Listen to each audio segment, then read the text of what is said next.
So much waste is dumped in our landfills, making it look like mountains of trash. This is really not ideal. To preserve the earth we live in, we need to remember the 5 R's of waste management: refuse, reduce, reuse, repurpose, and recycle. Refuse items that are not needed. If you cannot refuse it, then reduce your need of it, using eco-friendly alternatives when you can.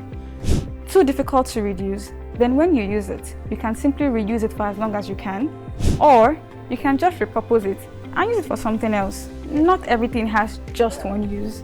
When it has outlived its usefulness, rather than dumping it anywhere, recycle it so that it can be made into something else, something new.